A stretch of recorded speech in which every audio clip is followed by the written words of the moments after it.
Assalamualaikum warahmatullahi wabarakatuh. Jumpa lagi pada video pembelajaran Susmiati SM Channel. Bagaimana kabarnya? Semoga semuanya dalam keadaan sehat dan tetap semangat. Pada kesempatan kali ini kita akan belajar bersama materi tematik kelas 5, pengaruh kalor dan perpindahannya. Mengenal konduktor dan isolator panas. Di sekitarmu terdapat banyak benda dengan berbagai macam bahan.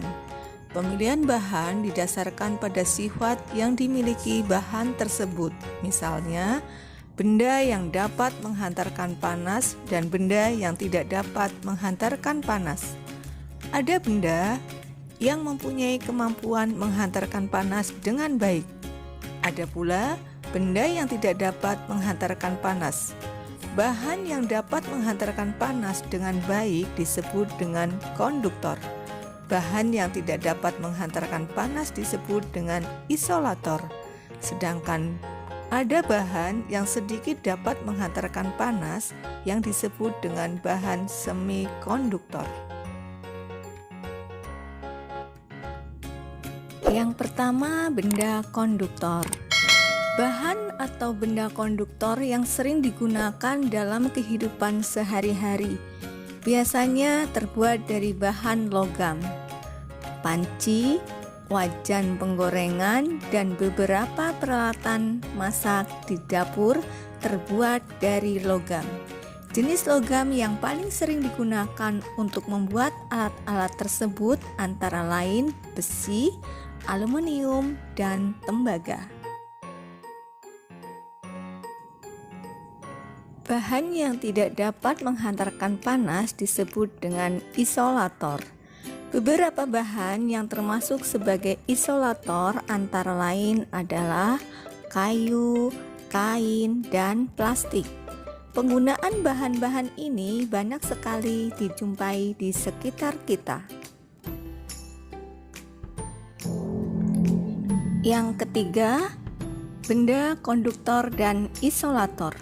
Penggunaan bahan konduktor dan isolator dapat diterapkan secara bersamaan pada sebuah alat.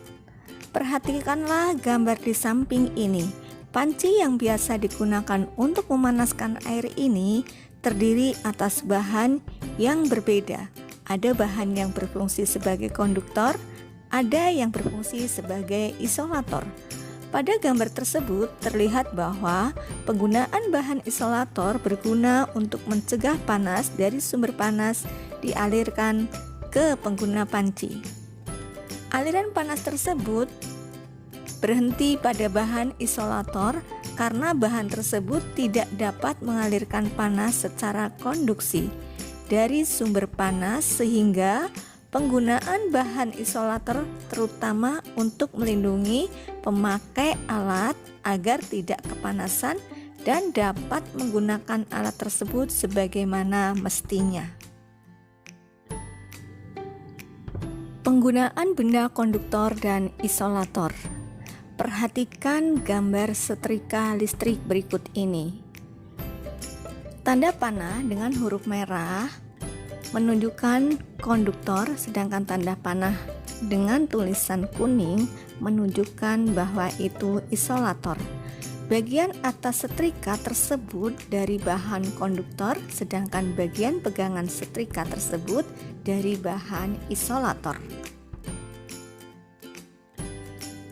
Benda-benda yang bersifat menghambat dan mempercepat perpindahan kalor. Jenis perpindahan kalor secara konduksi.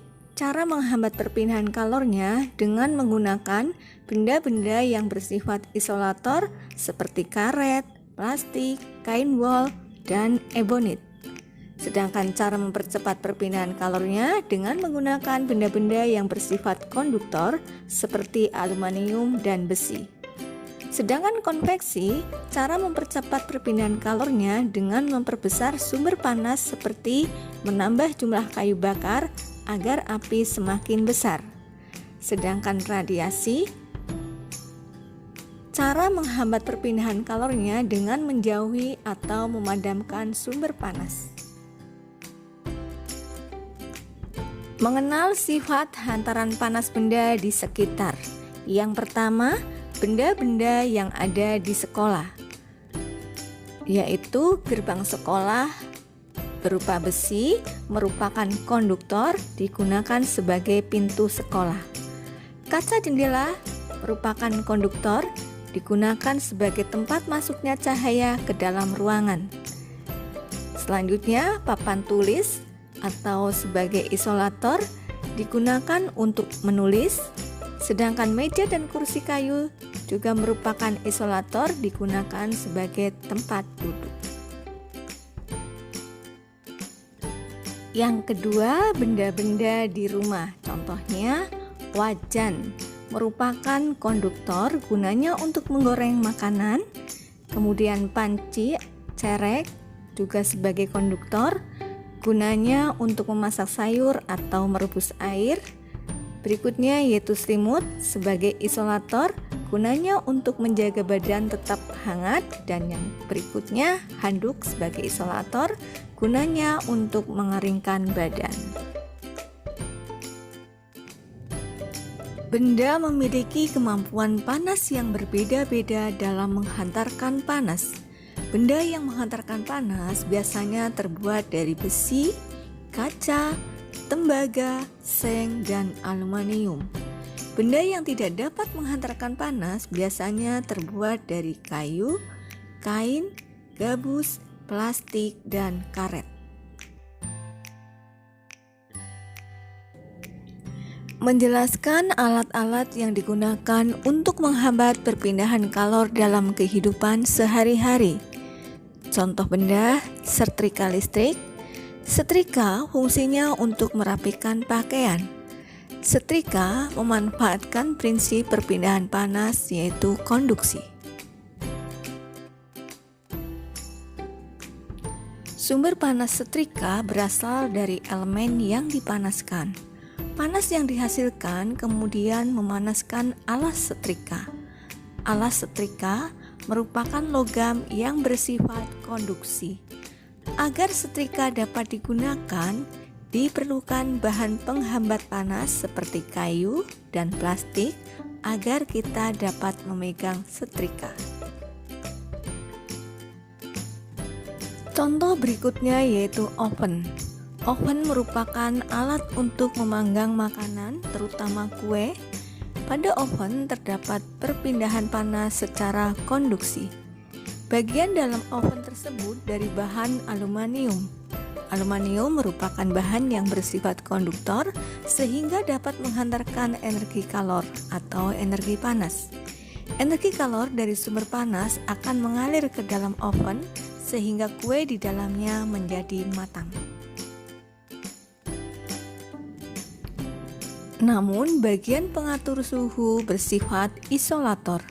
Penggunaan isolator bertujuan untuk mencegah panas. Dengan demikian, tangan kita tidak akan merasa panas saat menyentuh tombol oven. Ayo mencoba. Sebutkan cara untuk menghambat panas pada gambar di samping. Selamat mengerjakan dan tetap semangat. Sekian pembelajaran kali ini, tetap semangat dan tetap jaga kesehatan.